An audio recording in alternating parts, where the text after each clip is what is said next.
Hello everyone, तो स्वागत है आप सबका फिर से एक बार आरबी ग्रुप डी की साइंस की क्लासेस में। और विज्ञान किस तरह से आपकी ग्रुप डी की जॉब क्लियर कराने में हेल्प करेगा, ये हम जानेंगे बेसिकली इस वीडियो में। इस वीडियो में क्या लेके आए हैं? इस वीडियो में हम लेके आए 26 अगस्त की जो साढ़े शिफ्ट में जो सवाल आए थे, साथ ही साथ एक्सपेक्टेड क्वेश्चंस जो अभी तक के शिफ्ट्स में आ चुके हैं, उन सब की बारे में थोड़ा डिटेल्ड में हम समझेंगे कि क्या क्या सवाल और आ सकता है और किस तरह के कॉन्सेप्ट पे हमें विशेष तरह से फोकस करना चाहिए। ओके, तो स्टार्ट करते हैं दोस्तों बगैर कोई वक्त गवाए। पहला सवाल ऑप्टिक्स पे, और ऑप्टिक्स पे सवाल हर शिफ्ट में 2 से 3 आ रहे हैं। न्यूमेरिकल बेस्ड आ रहे हैं, थ्योरेटिकल आ रहे हैं, सब तरह के आ रहे हैं। थ्योरेटिकल बेस्ड भी ऐसा सवाल नहीं आ रहा है कि सीधा सीधा एक लाइन में कुछ पूछ दिया। कुछ आपको थोड़ा सा अपना दिमाग लगाना पड़ रहा है कि हाँ क्या कह रहा है, स्टेटमेंट्स पढ़ के समझना पड़ रहा है कॉन्सेप्ट में क्या क्या कह रहा है, और जो सही स्टेटमेंट में उसको सही मार्क करना है यहाँ पे। तो पहला सवाल तो एक न्यूमेरिकल बेस्ड है। यहाँ पे दिख रहा है आपको कि क्या रहा है कि focal length 25 centimetre of concave lens, find the power. Concave lens दी हुई है, उसकी फोकल लेंथ दी हुई कितनी 25 सेंटीमीटर, और हमें निकालनी है इसकी पावर कितनी है, इसकी शक्ति कितनी है। ओके, तो अवतल लेंस है।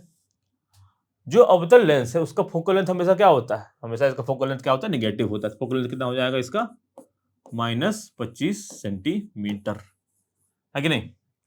अब क्या कह रहा है कि हमें निकालना है इसका पावर। पावर कितना होता है, 1 बटा फोकल लेंथ। ये सवाल पहले के जो वीडियोस में उसमें मैंने करवाए हुए हैं, और यहाँ पे हमें साइन कन्वेंशन को भी ध्यान में रखना है, चिन्ह परिपाटी को भी ध्यान में रख के काम करना है। ओके, तो यहाँ पे देखो फोकल लेंथ -25 सेंटीमीटर, चिन्ह परिपाटी से फोकल लेंथ इसका होता है नेगेटिव में, पावर भी नेगेटिव में होगा। 1/-25 सेंटीमीटर, 25 सेंटीमीटर को मीटर में करेंगे, ये गलतियां मत करना, यूनिट कन्वर्जन में हमें ध्यान देना है। सेंटीमीटर में दिया हुआ है, मीटर में कर देंगे 100 आ जाएगा, ऊपर कितना आ जाएगा -4। यूनिट क्या होता है, डायोप्टर, याद रखना है यूनिट क्या होता है इसका, डायोप्टर। कभी कभी दे सकता है 1/मीटर के फॉर्म में, या मीटर टू पावर -1 के फॉर्म में भी इसका यूनिट दिया जा सकता है। सवाल ये भी जा सकता है कि डायोप्टर को और कैसे लिख सकते हैं, तो मीटर के इनवर्स के रूप में डायोप्टर को लिख सकते हैं। क्यों लिख सकते हैं भाई, फोकल लेंथ का उल्टा होता है, फोकल लेंथ होता है मीटर, मीटर का उल्टा मीटर का रेसिप्रोकल, ठीक है। तो इस तरह के सवाल हमने पहले भी किए हुए हैं, और आपको ऐसे सवालों में गलतियां नहीं करनी है। आगे अब इसमें क्या सवाल आ सकता है, एक सवाल ये आ सकता है कि दो फोकल लेंथ, मतलब कि दो लेंस दिए हुए हैं, एक का 25 सेंटीमीटर दे देगा, एक का 50 सेंटीमीटर दे देगा। अब हमें क्या करना होगा, जैसे कि हमें निकालना होगा फोकल लेंथ। तो उस केस में हम क्या करेंगे, देख लेते हैं। उस केस में हम क्या करेंगे, दोनों का निकाल लेंगे, -1/25 प्लस -1/50, और जो आएगा उसको हम फिर से क्या करेंगे, डायोप्टर के फॉर्म में लिख देंगे, जिससे इसको सॉल्व कर ही देते हैं। तो कितना होगा 50, माइनस को ले लिया बाहर, ठीक है। कितना आएगा 25 को 2 प्लस 1, यानी कि 50/3, ठीक है। इस तरह से भी सवाल पूछे जा सकते हैं। एक सवाल ये भी पूछा जा सकता है कि कनकेव लेंस है, यानी कि एक जो है अवतल लेंस है और दूसरा क्या हो जाएगा, दूसरा उत्तल लेंस हो जाएगा। तो दोनों का अलग अलग फोकल लेंथ दिया जाएगा, एक का 25 सेंटीमीटर दे दिया जाएगा, और दूसरा मान लो एक उत्तल लेंस है, उसका फोकल लेंथ जो है वो 50 सेंटीमीटर दे दिया जाएगा। तो उस केस में हम क्या करेंगे, इसके फोकल लेंथ को हम लोग प्लस में लिख देंगे, ठीक है।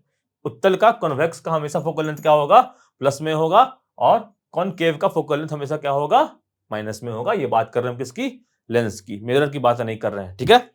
आगे बढ़ेंगे। ग्लाइकोसिस पे सवाल पिछले वीडियो में मैंने डिस्कस किया था, और ग्लाइकोसिस की अगर बात करें तो इसमें क्या बनता है, ग्लाइकोसिस बनाता है पायरुवेट। क्या बनाता है दोस्तों, पायरुवेट, ठीक है। और ये जो पायरुवेट बनता है, ये क्या होता है, ये 3 कार्बन का मॉलिक्यूल बनता है। कितना का, 3 कार्बन का मॉलिक्यूल होता है। ये सवाल पूछा जा सकता है।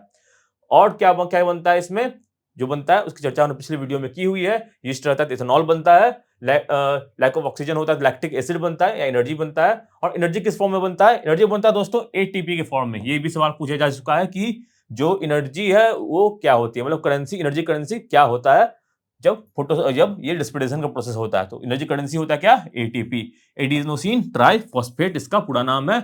ये भी इसकी फॉर्म में भी सवाल पूछे जा सकता है। और एक और सवाल पूछा जा सकता है कि रेस्पिरेशन में होता क्या है। तो रेस्पिरेशन में दोस्तों एडीपी यानी एडिनोसिन डाइफॉस्फेट जो है वो एडिनोसिन ट्राइफॉस्फेट में कन्वर्ट होता है। तो बेसिकली रेस्पिरेशन में या एनर्जी रिलीज होती है, वही एनर्जी जिसके द्वारा हम काम करते हैं, तो वो कैसे निकलती है, वो एटीपी के फॉर्म में निकलती है। एनर्जी करेंसी के फॉर्म में, और कैसे प्रोसेस क्या फॉलो होता है, एडीपी जो कन्वर्ट होता है वो होता है एटी में, पी में, ये प्रोसेस फॉलो होता है। ओके, तो आगे बढ़ते हैं। रेस्पिरेशन पे सवाल डायग्राम देके आया हुआ है। तो डायग्राम में देखिए आपसे पूछा गया है कि ये जो एल्वोलाई होता है या जिसे कपाट कहते हैं, तो उसके बारे में उसको पहचान करने का सवाल यहाँ पे दिया गया है। ओके, ये रेस्पिरेशन का इक्वेशन है।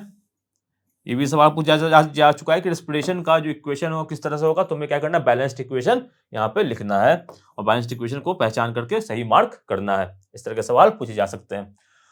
और अगर बात करें तो सारा तरह का सिस्टम पूछा गया। रेस्पिरेशन पिछले वीडियो में हमने हार्ट के बारे में भी देखा था, डाइजेस्टिव सिस्टम के एंजाइम्स के बारे में पूछा गया, ये हम आगे अभी जानेंगे। तो यही पूछा गया कि कृपिका और स्वस्क संज्ञाएं जो हैं उन्हें हमें पहचान करना है। किसको, कृपिका का पहचान करना है और किसका पहचान करना है दोस्तों, श्वसन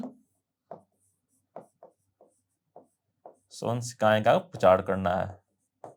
तो ये काम क्या करता है दोस्तों, कृपिका का काम क्या होता है, कृपिका का काम होता है लेन देन का, किसकी, गैसों की लेन देन का काम कृपिका करता है, कृपिका के द्वारा होता है। और ब्रोंकाइल क्या करता है, ये जो होता है लंग्स में मौजूद होता है और ये जो है लंग्स को जो है वो कृपिका से जोड़ने का काम करता है। ओके, तो डायग्राम इसको बार अच्छे से एक बार देख लें, रेस्पिरेशन का डायग्राम।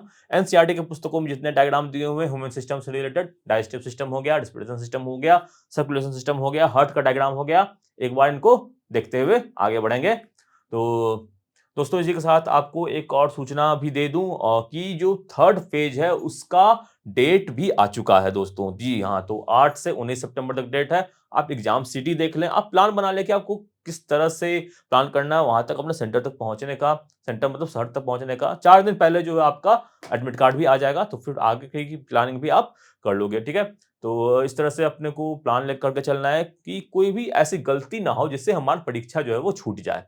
इस बात पे आपको विशेष ध्यान देना है कि परीक्षा नहीं छोड़ना है। भाई बहुत मेहनत की है और छोटी-मोटी बातों के कारण जो हमारा परीक्षा छूट जाएगा तो बहुत ही तकलीफ होती है। तो इन चीज़ों को अवॉइड करना है और परीक्षा सेंटर है वो वहाँ पे आपको समय से पहुँच जाना है। तो फेज़ 3 के जो विद्यार्थी हैं अपना जाके जल्दी से एग्ज़ाम सिटी देख लें, अपना प्लान बना लें, क्योंकि ये जो चीज़ें ये आपको पढ़ाई में बाधा नहीं डालनी चाहिए। ओके? तुरंत जो चीज़ों को सॉर्ट आउट रखेंगे तो उतना अच्छा रहता है। Plant releases waste through, plant जो है होता है वो वेस्ट किसके थ्रू छोड़ता है, प्लांट वेस्ट छोड़ता है स्टोमाटा के थ्रू, इसे हम कहते हैं क्या, रंध्र। ठीक है, प्लांट जो रंध्र के थ्रू जो होता है वो क्या करता है, अपना वेस्ट मटेरियल को, गैस को वो छोड़ने का काम करता है। और रंध्र को कौन गार्ड करता है, इसको गार्ड करता है क्या, गार्ड सेल्स। गार्ड सेल जो होता है वो रंध्र को यानी कि स्टोमाटा को आसपास से घिरे हुए रखता है। और वहां पे इस स्टिकी पोर्ट के थ्रू क्या होता है, जो प्लांट जो होता है जो गैस का अपना है वो बाहर निकालने का काम करता है। मॉइस्चर्स को भी बाहर निकालने का काम स्टोमाटा के थ्रू किया जाता है। ओके, आगे बढ़ते हैं दोस्तों। तो एक सवाल ये पूछा गया है कि, और ये सवाल इंपॉर्टेंट है क्योंकि यहाँ पे थोड़ा सा कंफ्यूजन बन सकता है। ठीक है, चिंता का बात, थोड़ा सा सोचना का बात हो सकता है। कैसे हो सकता है ये जानते हैं। तो सवाल क्या पूछा गया था, सवाल पूछा गया था enzyme responsible for digestion of protein in pancreas. जी हाँ, पूरा क्वेश्चन पढ़ना है ध्यान से, आधा क्वेश्चन पढ़ के मार देने का जो बीमारी है इसको करना है दूर हमको। कई बार होता है, जैसे फिजिक्स का क्वेश्चन की अगर बात करें तो ये हो जाता है कि कई क्वेश्चन में जो आपको न्यूमेरिकली वैल्यू सही दिखेगा, लेकिन कई बार होता है कि यूनिट्स का जो खेलता है वहां पे खेला हो जाता है। कहीं कि जैसे कि आपको आंसर आना है पावर में, तो आपने कहीं देखा वॉट एनर्जी, जैसे कि आंसर आपका आया 1.1।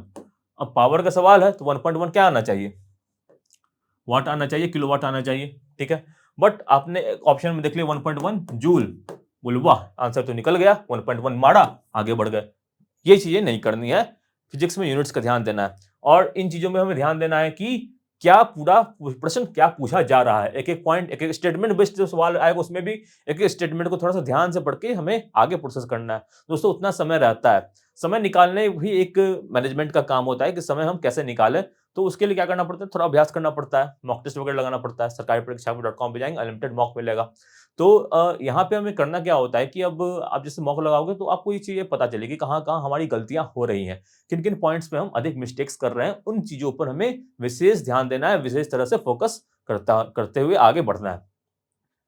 तो अब जैसे कि जितना प्रैक्टिस करोगे तो ये गलतियां जब प्रैक्टिस में आने लगेंगी तब आपके रीडियल एग्जाम में ये गलतियां कम आएंगी। ठीक है, तो यहाँ पे देखते हैं क्या आप सवाल था। सवाल पूछा गया था, enzyme responsible for digestion of protein in pancreas, अन्याशय यानी कि पैंक्रियाज में प्रोटीन के पाचन के लिए जिम्मेदार एंजाइम कौन सा होता है, यह सवाल पूछा गया था। इसका दोस्तों सही उत्तर क्या होगा? ट्रिप्सिन। क्या होगा? ट्रिप्सिन। अब यहाँ पे कंफ्यूजन क्या पैदा होता है, अब यहां से देखो आप, और यहाँ से इंपॉर्टेंट है आप नोट्स बना लो या स्क्रीनशॉट ले लो, क्योंकि यहाँ से सवाल अब हो सकता है अगले शिफ्ट में जरूर पूछे जाएंगे। तो एंजाइम जैसे कि ट्रिप्सिन पैंक्रियाज से होता है और ये प्रोटीन का सिंथेसिस, प्रोटीन को तोड़ने का काम करता है। लेकिन आप देखो पेप्सिन भी यही काम कर रहा है। पेप्सिन भी जो है वो यही काम कर रहा है, प्रोटीन को डाइजेस्ट करने का काम कर रहा है। लेकिन पेप्सिन ये काम कहां कर रहा है? पेप्सिन ये काम कर रहा है हमारा पेट में, स्टोमक में, है। लेकिन पेंक्रियाज की अगर बात करें, अग्नाशय की बात करें, तो पेंक्रियाज में जो है प्रोटीन, पेंक्रियाज में तो नहीं होता है, लेकिन पेंक्रियाज जो है वो सेक्रेट करता है, और होता तो स्टैंड में, स्मॉल इंटेस्टाइन में चीज होता है। तो पेंक्रियाज जो है स्मॉल इंटेस्टाइन में ट्रिप्सिन छोड़ता है, जो कि प्रोटीन को तोड़ने का काम करता है। ठीक है, यही पेंक्रियाज लाइपेज छोड़ता है, जो कि एमल्सिफिकेशन ऑफ फैट का काम करता है, यानी कि बेसिकली फैट को पचाने का काम करता है। और क्या क्या होता है? तो जब मुंह में खाना डालते हैं तो सलाइवा निकलता है, थूक निकलता है, उसका काम क्या होता है? वो स्टार्च को तोड़ने का काम करता है। ठीक है, पेप्सिन स्टोमक में होता है, ये प्रोटीन डाइजेशन का काम करता है। देखो यहाँ पे कहीं ना कहीं से सवाल तो जरूर बनेगा आगे के शिफ्ट में, तो इसको अच्छे से आपको ध्यान देना है, पढ़ लेना है। बाइल जूस कहाँ से निकलता है? लिवर से निकलता है और स्मॉल इंटेस्टाइन में जाता है, और यहाँ पे ये फैट को तोड़ने का काम करता है। देखो फैट को तोड़ने का काम दो लोग कर रहा है, एक तो बाइल जूस कर रहा है, एक हमारा लाइपेज कर रहा है जी। तो देखो कितना जो पॉइंट है, हमको इसको इस तरह से पढ़ना है कि टेबुलर फॉर्म में आप चीजों को याद रखोगे तो आसानी होगा। तो ऐसे इस तरह से आप याद रखोगे तो आपको हो सकता है याद रहेगा कि ये जो चीजें हैं, कौन सा जो हमारा एंजाइम है वो कहाँ से निकल रहा है। सिमिलरली आगे शिफ्ट्स में मैं बता दूं, बहुत ज्यादा हार्मोन से जुड़े हुए सवाल आपसे पूछे जा सकते हैं। फेज 3 की अगर बात करें तो फेज 3 में, फेज 2 जो बाकी उसमें, या फेज 3 में भी हार्मोन से जुड़े हुए सवाल आपसे पूछे जाने की संभावना बन रही है। ओके, तो एनिमल हार्मोन्स, प्लांट हार्मोन्स, दोनों को आप एक बार जरूर से देख लें। आगे बढ़ते हैं दोस्तों। अब ऑक्सीडेशन स्टेट, ये जो सुनने में आया कि कई बच्चों को थोड़ा परेशान कर रहा है ये टॉपिक, तो इसमें परेशानी कहां से हो रही है, इसको कैसे दूर करते हैं, थोड़ा सा इस बारे में जान लेते हैं। देखो ना, ये आप क्या दिख रहा है? पीरियोडिक टेबल दिख रहा है। पीरियोडिक टेबल कितना इंपॉर्टेंट है आपको अभी तक के एनालिसिस से पता चल गया होगा। हर शिफ्ट में एक दो क्वेश्चन बन रहा है अलग अलग तरीके से पीरियोडिक टेबल से। या तो बन रहा है कि पीरियोडिक टेबल पहले किसने बनाया था, उन पे उनका क्या सिद्धांत था, उस पर आधारित बन रहा है, या दोस्तों सवाल ये बन रहा है कि पीरियोडिक टेबल के डिफरेंट डिफरेंट जो डायमेंशन, डिफरेंट जो इसकी जो कैरेक्टरिस्टिक्स होती है, उससे सवाल बन रहा है। जैसे इसका नाम, ग्रुप 1 का नाम क्या होता है, ग्रुप 2 का नाम क्या होता है, हाइड्रोजन ग्रुप क्या होता है, इसकी वैलेंसी क्या होती है, भांति भांति के सवाल आवर्त सारणी से हमारे पूछे गए हैं। तो आवर्त सारणी तो आपको पढ़ना ही है। अब इसको ऑक्सीडेशन से थोड़ा सा रिलेट करने की कोशिश करते हैं। कैसे करते हैं? अब देखो यहां सब जितना है एलिमेंट, सबको ऑक्सीडेशन स्टेट जनरली क्या होता है, जनरली बोल रहे हैं, हमेशा नहीं हो, +1 होता है। ठीक है, यहाँ पे क्या कितना होता है? +2 होगा, है कि नहीं? इधर बात करें, जितना है ऑक्सीजन वाले ग्रुप का सबका -2 होगा। जो वैलेंसी है, मेटल है तो वैलेंसी में 1 लगा देना, नॉन मेटल है तो माइनस लगा देना है। ठीक है, नॉन मेटल की वैलेंसी 2 है तो ऑक्सीडेशन स्टेट में माइनस लगा देना है। और मेटल की बात करें तो यहाँ पे जो जो उसका है वैलेंसी, उसमें प्लस लगा देना है। तो वो फिलहाल के लिए आप मान लो कि ये ऑक्सीडेशन स्टेट होता है, अभी के लिए मानना, हमेशा नहीं होता। ठीक, अब देखो, अब सवाल क्या पूछा जाता है, तो उसके बाद अब क्या होता है, प्रायोरिटी पे हमको देना पड़ता है चीजों को, कि किसको ऊपर रखना है, किसको नीचे रखना है। तो ज्यादातर जो केस में कहा जाता है कि हाइड्रोजन का हमेशा क्या होगा, +1 ही रहता है। ठीक है, अनटिल अनलेस ये किसी मेटल के साथ ना जुड़ा हो। दूसरा अगर हम बात करें तो ऑक्सीजन का हमेशा क्या होता है, -2 होता है।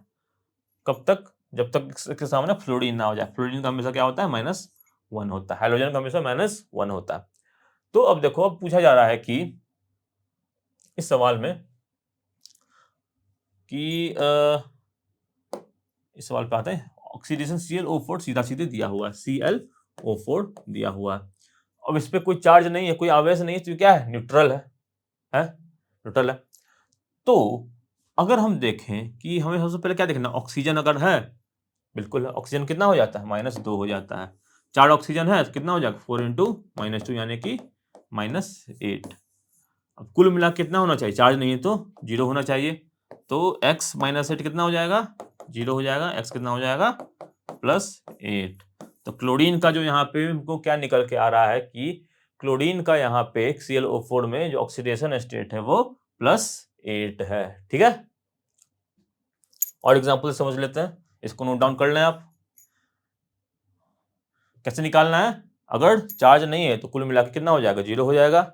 बेसिक चीजें हमें याद रखनी है, जो वैलेंसी है मेटल में उसको प्लस में कर देना है, क्लोरीन में जो है उसको क्या कर देना है, या माइमिन जो नॉन मेटल में है उसको वैलेंसी के अनुसार से -2 कर देना है। ठीक है, और उसको प्रायोरिटी किसको देना है, हाइड्रोजन को देना है, ऑक्सीजन को देना है, फ्लोरीन वगैरह को प्रायोरिटी देना है, इस तरह से। तो ये हो गया। अब इसकी बात करते हैं, दूसरा सवाल बनाते हैं हम लोग थोड़ा सा। तो देखो N की हमें निकालना ऑक्सीडेशन स्टेट NH4+ में, किसमें, NH4+ में निकालना है। ठीक है, अब देखो यहाँ पे क्या है, नाइट्रोजन है, हाइड्रोजन है। हाइड्रोजन में कितना होता है, +1 होता है। ठीक है, तो 4 × हाइड्रोजन 1 यानी कि यहाँ पे 4+ हो गया है कि नहीं। अब देखो कुल मिला के चार्ज कितना है, +1 है।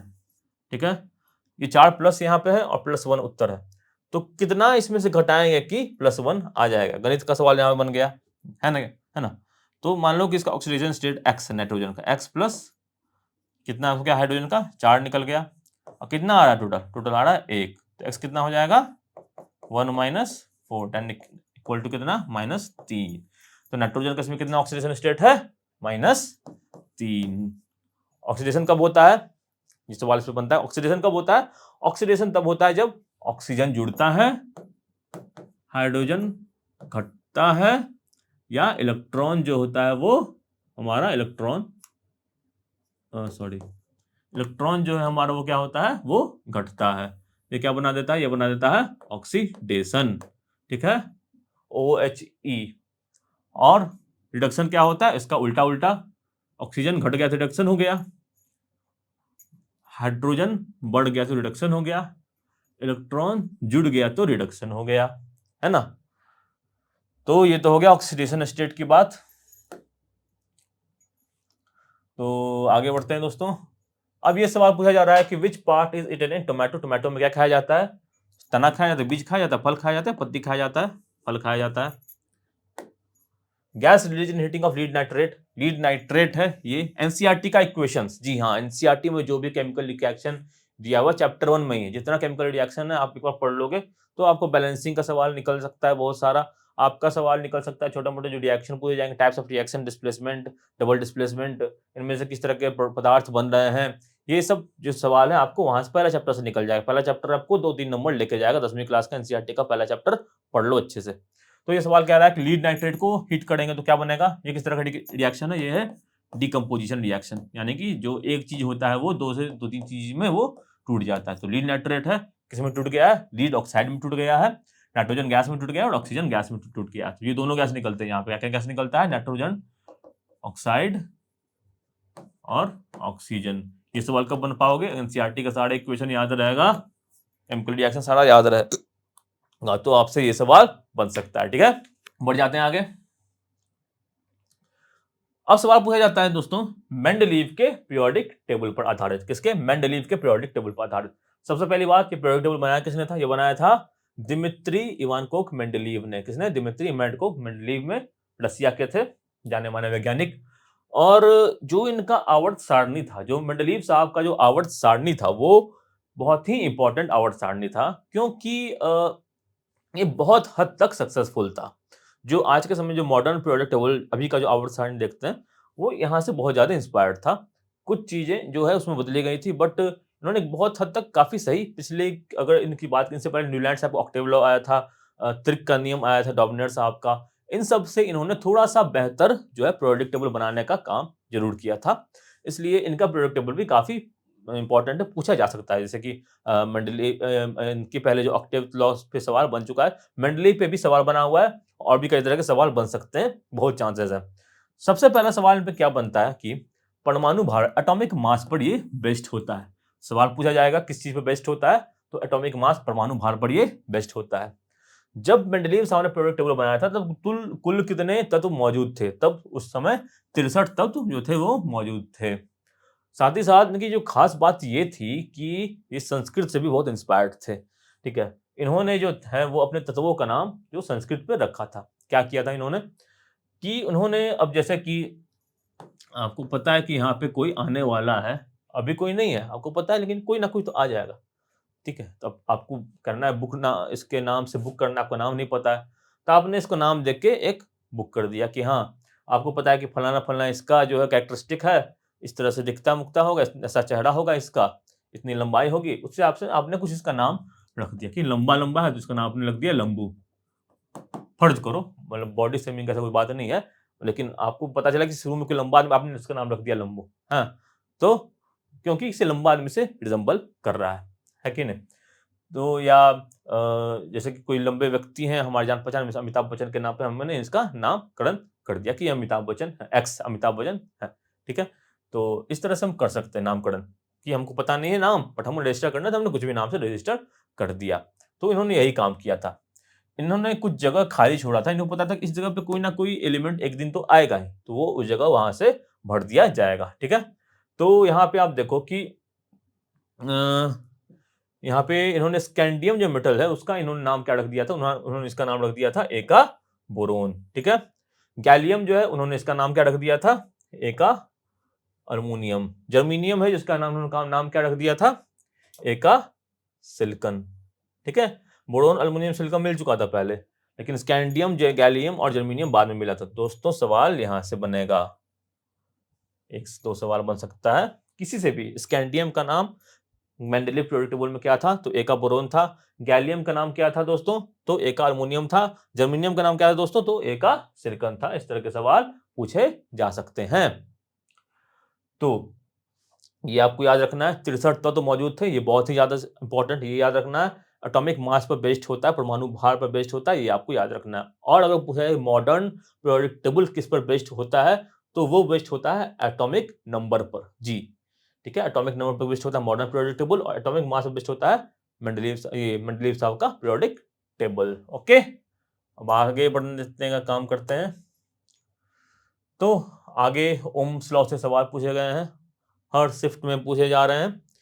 ये सवाल क्या कह रहा है कि 10 ओम और 20 ओम का रेजिस्टर है पैरेलल में, यानी कि इस तरह से जुड़ा हुआ है। कितना का है, 10 ओम का है और 20 ओम का है, ठीक है? 6 वोल्ट की बैटरी से कनेक्टेड है। अब इस 6 वोल्ट की बैटरी से कितना जो है विद्युत धारा प्रभावित हो रही है, कितने एम्पियर का विद्युत धारा यहाँ से प्रभावित हो रही है, ये सवाल पूछा गया है। देख लेते हैं। तो अगर हम बात करें कुल प्रतिरोध कितना है, इक्विवेलेंट रेजिस्टेंस कितना है, तो दोनों पैरेलल में कितना हो जाएगा, 1/10 प्लस 1/20, कितना हो गया 20, एलसीएम 1, 2 प्लस 1 यानी कि 3, 20 यानी कि 20/3 जो है वो इसका रेजिस्टेंस हो जाएगा। 20/3 कितना हो गया, रेजिस्टेंस हो गया, है कि नहीं? तो हमारे पास रेजिस्टेंस है, हमारे पास क्या वोल्ट है, V 6 वोल्ट है। अब याद आएंगे हमें ओम साहब कहते थे V इक्वल टू होता है IR, तो 6 वोल्ट किसके बराबर होता है, I गुना रेजिस्टेंस है हमारा कितना, 20/3। करंट कितना हो जाएगा दोस्तों, 18/20, जी 18/20, इसको तो फिर तोड़ेंगे 9/10, यानी कितना आ जाएगा दोस्तों, 0.9 एम्पियर करंट इसमें आ जाएगा, ठीक है? तो फिर से सॉल्व करें। दो रेजिस्टर है, पैरेलल में है, हमने क्या किया, इनको सॉल्व किया, ठीक है? 20 लिया, 10 से भाग देंगे, 2 बचेगा 1, 3, 3/20, रेजिस्टेंस कितना निकल गया हमारा, 20/3। अब हमें वोल्ट दिया हुआ कितना, 6 वोल्ट दिया हुआ है, रेजिस्टेंस दिया हुआ 20/3, तो हम क्या करेंगे, इसको सॉल्व करेंगे, 18/20 आएगा, यानी कि 0.9 एम्पियर करंट जो है वो इसमें कुल मिला के बह रहा है, ठीक है? कभी कभी हो सकता है थोड़ा बहुत कैलकुलेटर पूछ दिया जाए किसी शिफ्ट में, तो कैलकुलेशन से घबराना नहीं है, गणित में तो कैलकुलेशन सीखते ही है, यहाँ पे बस अप्लाई कर देना है। गणित का काम क्या होता है, सिखाना, टूल होता है एक, जीवन में जो चीजें करते हैं उसको सिखाने का टूल होता है गणित, वैसे ही फिजिक्स सीखने का भी एक टूल होता है गणित, ठीक है? आगे बढ़ते हैं, उसी तरह का सवाल है। ये थोड़ा सा सवाल कह रहा है कि इसमें हमको एनर्जी कंज्यूम कितना हो 1 सेकंड में निकालना है।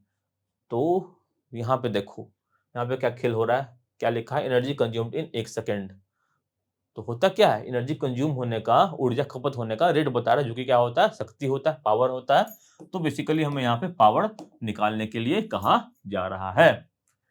ठीक है, कह रहा है कि 12 ओम और 36 ओम का रेसिस्टर क्या है, जो है वो सीरीज में रखा हुआ है।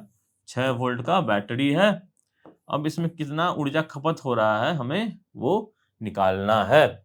ठीक है, तो देखो रेजिस्टेंस कितना है, 12 ओम और 36 ओम, कितना हो गया कुल मिला के, 36 + 12, 6 2 7 8, 2 1 3 1 4, 48, यानी कि 48 ओम कितना है इसका रेजिस्टेंस है, और वोल्ट कितना है, 6 वोल्ट है ना। अब इसको निकालने का बहुत सारा तरीका होता है। एक क्या तरीका होता है, पावर हमें पता क्या होता है, V² / R होता है, पता है कि नहीं।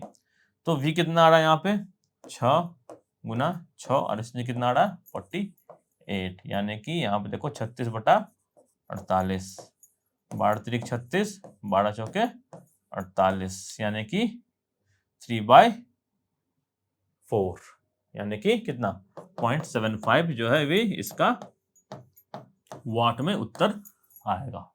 फिर से कह रहा हूं, यूनिट का ध्यान देना है। ठीक है, तो इस तरह से हमें सवालों को सॉल्व करना है। 1236 आया, हमने क्या किया, टोटल रेजिस्टेंस निकाल दिया। पहले देख लो सीरीज है कि पैरेलल है, कभी बार इसमें भी कंफ्यूजन हो जाता है, मुझसे भी हो जाता है कभी कभी। तो सीरीज है कि पैरेलल, पहले ये देख लिया, सीरीज है तो सीधा सीधा क्या किया, जोड़ दिया, रेजिस्टेंस निकाल दिया, वोल्ट दिया हुआ है, V²/R करके हम पावर कितना जा रहा है हमारा वो निकाल सकते हैं। ठीक है, अब आगे बढ़ते हैं दोस्तों। फूड चेन के बारे में सवाल पूछा जा रहा है कि ये हो सकता है अरेंज करने के लिए पूछा जा सके। क्या क्या फूड चेन होता है, पहले हो जाता है हमारा क्या, प्रोड्यूसर हो जाता है। ठीक है, सबसे पहले क्या होता है, प्रोड्यूसर होता है। प्रोड्यूसर के बाद क्या आता है दोस्तों, प्रोड्यूसर के बाद आता है हमारा, मतलब सनराइज सब बनता है प्रोड्यूसर, और प्रोड्यूसर के बाद हमारा क्या आता है, पहला जो प्रोड्यूसर को खाने वाले जीव होते हैं, यानी कि हेटरोट्रॉप्स, मतलब जिसको कहते हैं कि हर्बीवोरस, यानी कि शाकाहारी लोग आ जाते हैं। इसके बाद क्या आता है, मांसाहारी लोग आ जाते हैं। ठीक है, तो इसी तरह से ये क्रम चलता रहता है। और लास्ट में क्या आता है, लास्ट में स्कैवेंजर्स आ जाते हैं। स्कैवेंजर्स मतलब कौन, जो मरे हुए जो जीव जंतु उनको खाने का काम करते हैं, जैसे कि चील हो गया, वल्चर हो गया, ये सब गिद्ध वगैरह हो गए। तो इस तरह से हमारा फूड चेन चलता है। फूड चेन से किसी तरह का सवाल पूछा जा सकता है। पहला सवाल पूछा जा सकता है कि पहला स्टेज क्या होता है, तो सन होता है। दूसरा क्या पूछा जा सकता है कि उसके बाद हमारा प्रोड्यूसर क्या होता है। ठीक है, प्रोड्यूसर के बाद फर्स्ट कंज्यूमर होता है, प्राइमरी कंज्यूमर होता है, इसको बोलते हैं, सेकेंडरी कंज्यूमर होता है, फिर टर्सरी कंज्यूमर होता है।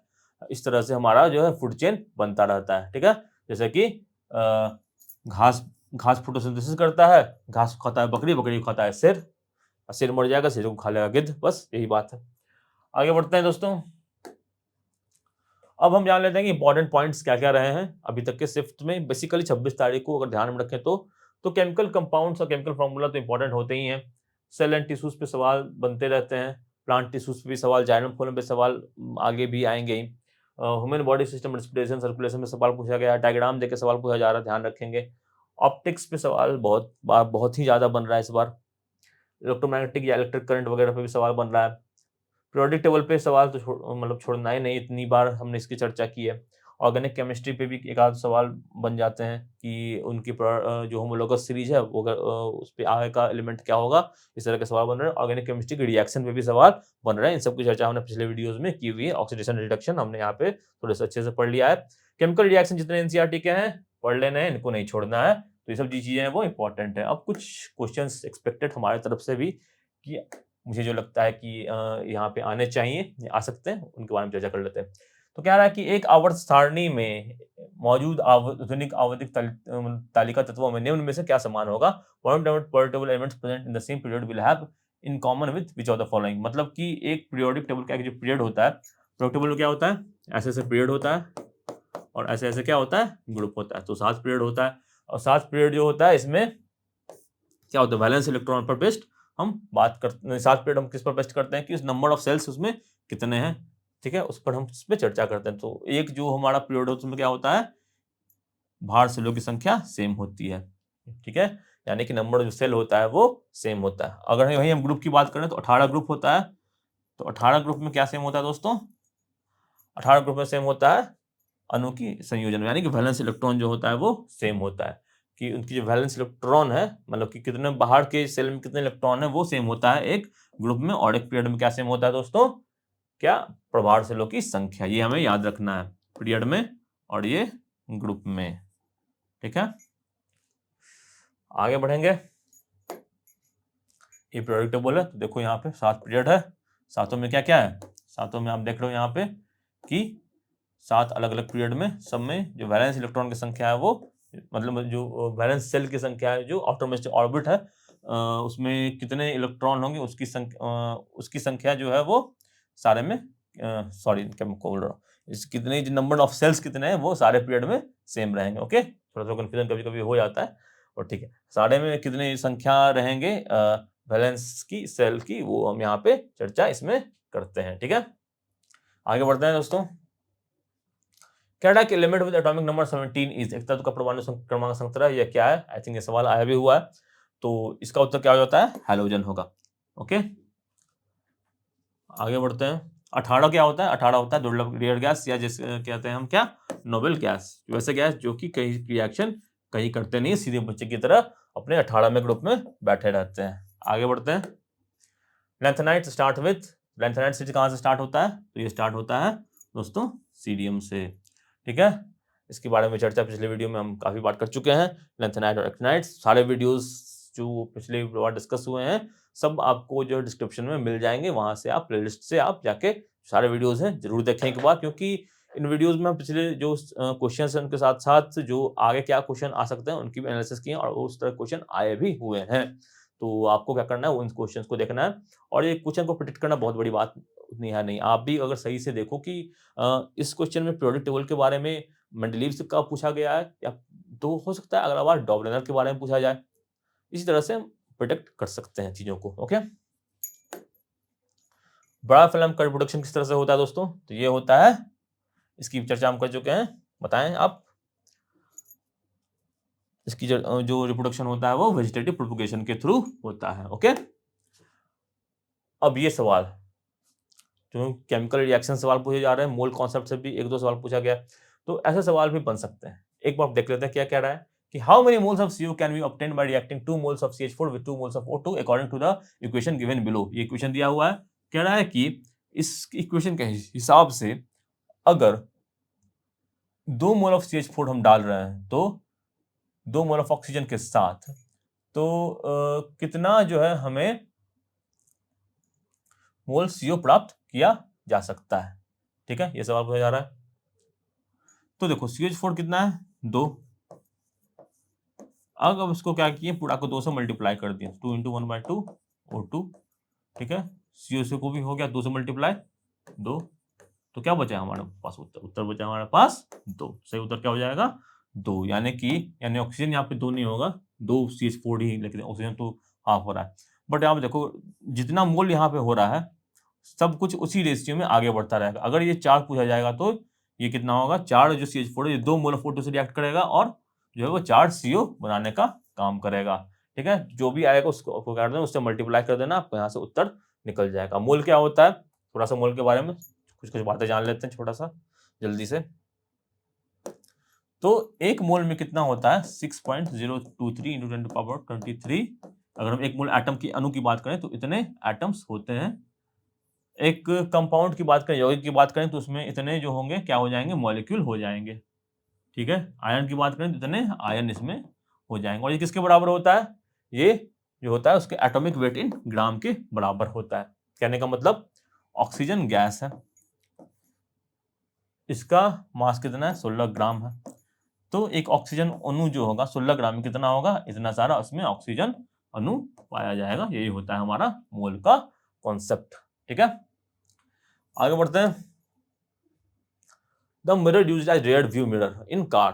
कार में जो होता है कौन सा मिरर जो है वो लगता है? तो कौन सा लगता है दोस्तों?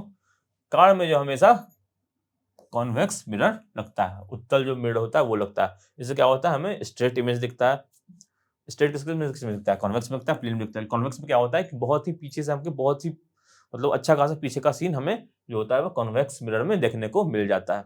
ठीक है, तो ये इंपॉर्टेंट है। हमेशा पिछली वीडियो में कहा था कि मिरर के जो इस्तेमाल है और जो लेंस के इस्तेमाल है वहां से जुड़े हुए सवाल अक्सर पूछे जा सकते हैं। आगे बढ़ते हैं। Number of water crystallization in blue vitriol. Blue vitriol में क्रिस्टलाइजेशन पानी कितना होता है? CuSO4 डॉट 5H2 होता है। कितना होता है? 3 होता है। 5 पे 2 होता है, 1 होता है। दिख तो रहा है 5 होता है, तो 5 मार देंगे सही। वाटर क्रिस्टलाइजेशन भी एक इंपॉर्टेंट टॉपिक है और इससे जुड़े सवाल इसके इनके इस्तेमालों से भी पूछे गए हैं। जैसे सोडियम कार्बोनेट है, सोडियम कार्बोनेट का फॉर्मेशन कैसे होता है, उसके जो केमिकल रिएक्शन है वहां से सवाल पूछे गए हैं। ब्लीचिंग पाउडर से सवाल पूछे गए हैं, बेकिंग सोडा से भी सवाल पूछे गए हैं। तो जो भी ये सारी चीजें वो इंपॉर्टेंट है। पीओपी सवाल किसी ना किसी में हो सकता है पूछे जाएंगे। जिप्सम से भी सवाल पूछे गए हैं। तो इन सब का जो इस्तेमाल प्रयोग है, साथ ही साथ इन सब के छुटे हुए जो रिएक्शन दिए हुए हैं केमिस्ट्री के क्लास 10 के बुक में, वो सब आपको अच्छे से पढ़ लेना है। सीधा सीधा सवाल एनसीईआरटी से आ रहा है और कहीं से नहीं आ रहा है। बस यह ध्यान रखें, साइंस का सवाल एनसीईआरटी किताब से ही आ रहा है। अगर कोई क्लेम करता है फलाना बुक से आ रहा है तो नहीं, एनसीईआरटी किताब से सीधा सीधे सवाल उठा के वो दे रहे हैं। 9 और 10 की किताब ज्यादा सवाल आ रहे हैं, कुछ सवाल थोड़ा आगे पीछे से भी आ रहे हैं। ज्यादातर सवाल 9 और 10 के एनसीईआरटी से ही पूछे जा रहे हैं। Allotrope of carbon which conduct electricity, बहुत ही आसान सवाल है। कार्बन को अवरुद्ध जो विद्युत का संचालन करता है, इसका सही उत्तर क्या होगा दोस्तों? इसका सही उत्तर हो जाएगा ऑप्शन नंबर ए, ग्रेफाइट। ठीक है। ऑक्सीडेशन नंबर का सवाल अभी हमने किया है, तो ये मैं आपके लिए छोड़ देता हूं ये सवाल आप सॉल्व करें और कमेंट सेक्शन में इसका उत्तर जरूर बताएं। ठीक है। इसका सही उत्तर क्या होगा? What is the oxidation number of chlorine in HClO4? इसमें ऑक्सीजन का जो है वो कितना जो है वो ऑक्सीडेशन संख्या होगा, या बताएं कमेंट सेक्शन में। अभी अभी हमने इस तरह का सवाल सॉल्व किया है, अब सेम पैटर्न को आप यूज करके इसका जो है वो उत्तर हमें बता दें। ठीक है। तो दोस्तों इसी के साथ समाप्त करेंगे आज के इस क्लास को। तो आशा करता हूँ आपको ये क्लास जो है वो फायदेमंद हो रही होगी आपके लिए। जो कॉन्सेप्ट हम पढ़ रहे हैं उनको आपको सिर्फ पढ़ना नहीं है, खुद में भी रिवाइज करना है। एनसीईआरटी किताबों से देख के जो है क्या क्या चीजें प्रैक्टिस करना है, वो चीजें हम लगातार यहाँ पर डिस्कस कर रहे हैं। एनसीईआरटी को भूलना ही नहीं है, कुछ भी कोई कह दे एनसीईआरटी को नहीं भूलना है, हमेशा एनसीईआरटी का साथ देना है साइंस में अगर अच्छा करना है तो। ठीक है। तो इसी के साथ समाप्त करते हैं इस वीडियो को। तो अगर आपको ये वीडियो अच्छा लग रहा है, वीडियो सीरीज अच्छा लग रहा है, तो क्या करना है आपको? लाइक करना है, शेयर करना है, कमेंट करना है कि और क्या क्या चीजें हम ऐड ऑन कर सकते हैं। साथ ही साथ एक बहुत ही इंपॉर्टेंट सूचना आपको बता दूं कि मैथ्स की भी ग्रुप डी की क्लासेस सरकारी परीक्षा पे हो रही है, तो जल्दी से इसको करें सब्सक्राइब और इसको बेल आइकन को दबा दें। जो भी वीडियो आपको आएगी आपको तुरंत प्राप्त हो जाएगी, आप उसी टाइम उसको देख सकते हैं, उस टाइम अपने दोस्तों के साथ शेयर भी कर सकते हैं। तो समाप्त करते हैं इसके वीडियो को। धन्यवाद। जय Hind. Have a nice day. All the best for your exams now.